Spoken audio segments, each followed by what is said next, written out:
Guys, hari ini saya masak kari telur ayam. Memang sedap dan simple. Jom kita ke resepi. Panaskan minyak, masukkan rempah campur, bawang merah, daun kari, pes halia bawang putih, gaul sama rata, tomato, serbuk cili, serbuk kari ayam, gaul sama rata. Tambah air,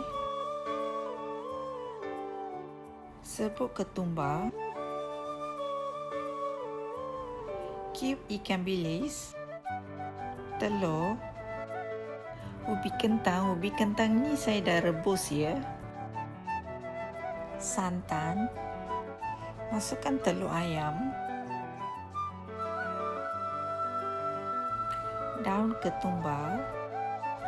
Biarkan masak 5 minit. Dah siap, bolehlah hidangkan.